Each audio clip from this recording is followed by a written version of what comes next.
มังเออสำเนียงเราสวัสดีทุกคนครับไก่เราตะเย่กงเชียร์ปอนปลาโน่งไก่นะแขวะแกโกเก่ากระโดงเพียงเดินเชียร์มันกำแห่เราตะโดนได้นะเนี่ยนะหมูแกะเมาย่อ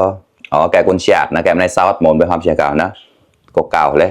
เดินได้เดินโดนคอมาขอนะมากินข้าวด้วยกันกับเพื่อนๆวันนี้ก็แกงปลาแห้งครับปลาอินทรีแห้งครับแล้วก็มะเขือปอกนะมากินข้าวด้วยกันครับอร่อยนะแซ่บๆครับแกนุกเล็กวิเชียร์ที่พันเดอร์ไลน์ได้แชร์มาตอนวิ่งเชียร์มุจอนะแขวะมุดใส่ก็ได้ติดต่อก็ได้นะมะนาวก็ดีข้างในอีกมะนาวเกล็ดลอยแบบนาวเราตะโกนเชียร์ละนาวเราตะใส่ตะก่อนนะเชียร์ฮอตนะเนี่ยก็เตาปลาประคัดดองตะติบ้านะเนี่ยก็มีบ้าปลากระพุยนะเชียร์ฮอตอะไรก่อนแต่ข้างในตัวโตไปแช่กะทิได้ร้อยให้เราได้รองได้ร้อยได้ไงไปนะ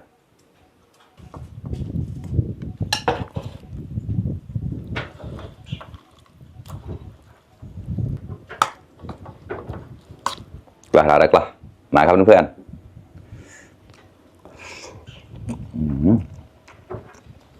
ข้อเราซ่องมันก็ได้ที่มันปานครับเหนียวแกะ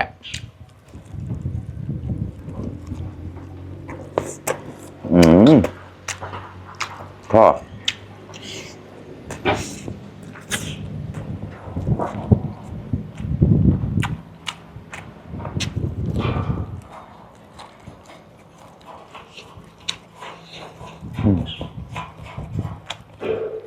กระพุ้ย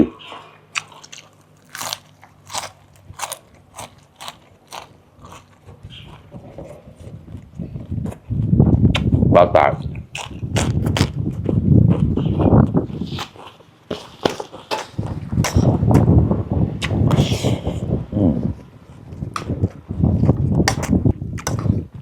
ข้อเราได้เยอะอร่อยมากครับเพื่อนๆ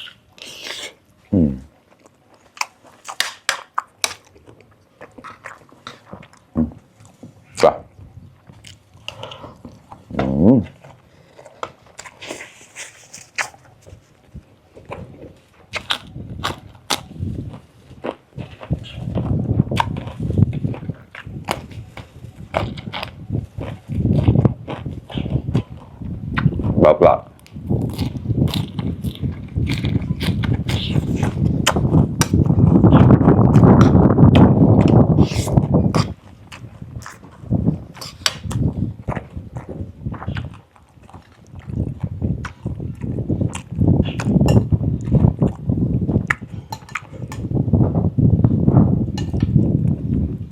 อร่อยมากๆครับมันจะออกนัวๆนะครับรสชาติเขาจะเข้มข้นนัวๆนะอร่อย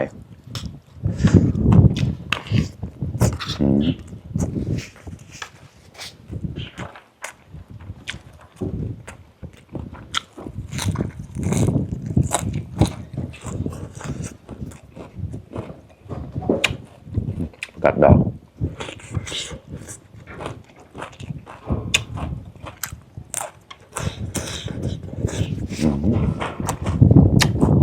นี่ก็รอยเลยได้ดินเดียวรับติดยัดเนี่ยเราแล้วนะ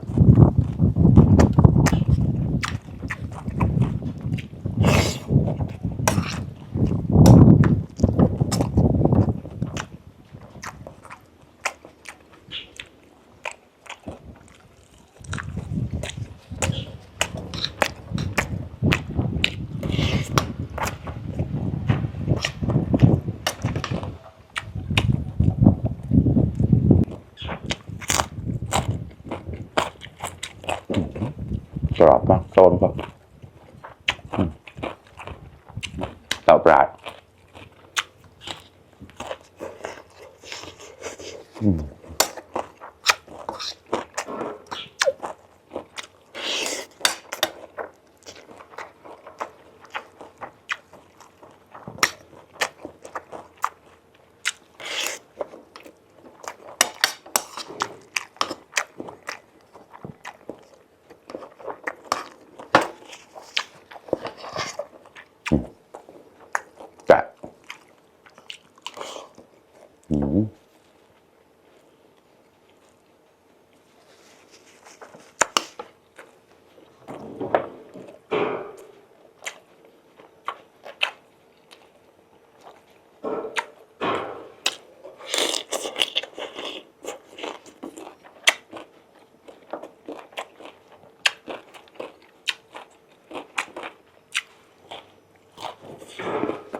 ทำขนมจีนแล้วก็ผักมันเหลือก็เลยกินให้หมดครับ มันก็เลยออกมาเป็นแบบนี้นะ